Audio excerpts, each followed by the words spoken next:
और आज भी नियम है महाराज, जिसकी फैक्ट्री नहीं चलती हो, प्रॉपर्टी की आप खरीदारी बेचादारी करते हो, प्रॉपर्टी से जुड़ा हुआ काम करते हो, या लोहे से जुड़ा हुआ करते हो, या फैक्ट्री आदि का कर्म करते हो, कोई मैन्युफैक्चरिंग करते हो, वो नहीं चल रहा, तो हनुमान जी के उल्टे पांव का सिंदूर लीजिए और हनुमान जी के दूसरे नंबर के भाई गतिमान का नाम लीजिए।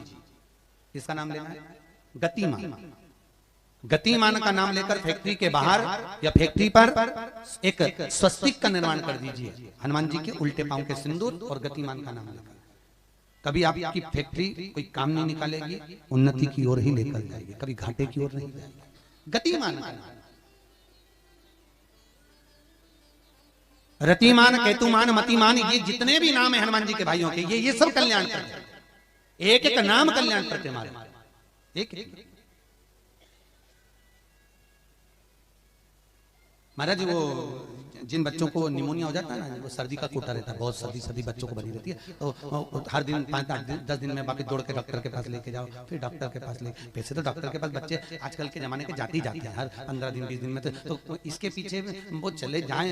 एक हास्य व्यंग में हमसे पूछा किसी ने, महाराज जी आज के बच्चे बार बार हॉस्पिटल डॉक्टर के क्यों जाते हैं? तो हमने कहा देखो भैया, बच्चा जहाँ जन्म लेता है उनसे उनसे प्रेम ज्यादा होता है। पहले नानी के घर में पैदा होता था इसलिए नानी के घर ज्यादा जाता था, दादी के घर में ज्यादा पैदा होता था इसलिए दादी के घर ज्यादा जाता था। आज के बच्चे हॉस्पिटल में ज्यादा पैदा होते हैं इसलिए हॉस्पिटल ज्यादा घूमने जाते हैं। ये हास्य।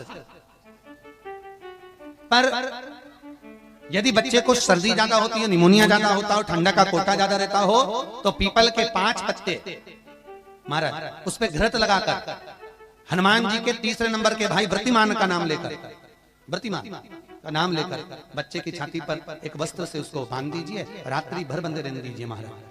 और बांधना कौन से दिन है? 12 तिथि को, बस एक बार बांधना है, उसके बाद सर्दी का कोटा नहीं रहता महाराज, बच्चा स्वस्थ अपने आने में। हनुमान जी महाराज के जितने भी भाई हैं सबका आनंद सुख चरणारविंद का। और कई लोग तो ऐसे हैं उनको आज तक हनुमान चालीसा पढ़ना नहीं है, आज तक कोई चालीसा, चाहे गायत्री चालीसा हो, लक्ष्मी चालीसा हो, शिव चालीसा हो, पढ़ना ही नहीं आती, बस बैठ गए भगवान के सामने और पढ़ लिया आसन लगा के। नहीं नहीं नहीं, चालीसा पढ़ने का भी एक नियम है। अगर कोई लक्ष्य लेकर पढ़ रहे हो तो उसका एक नियम है।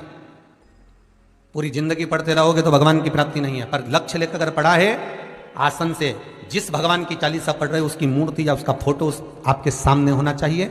एक घी का दिया, अगर हनुमान चालीसा पढ़ रहे हो तो या तो घी का दिया जलाओ, वो भी गाय के घी का हो, भैंस के घी का मत जलाना। हनुमान जी कभी प्रकट नहीं होंगे भैंस के घी से। घी का दिया लगाइए अगर चालीसा का पाठ कर रहे हो हनुमान जी का।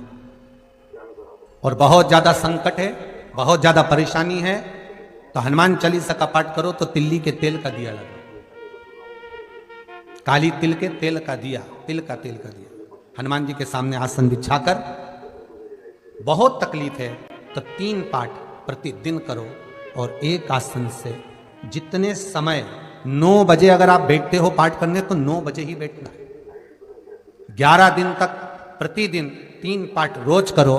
एक पानी का लोटा, कलश, तांबे का जल अर्थात तांबे का लोटा हो, स्टील का लोटा हो, तुम्हारे पास जो कलश हो उसमें जल भरकर, एक सिक्का उसमें पटक कर, एक लौंग पटक कर प्लेट से ढक कर रख दो, और प्रतिदिन बस टाइम पर बैठकर पाठ करो।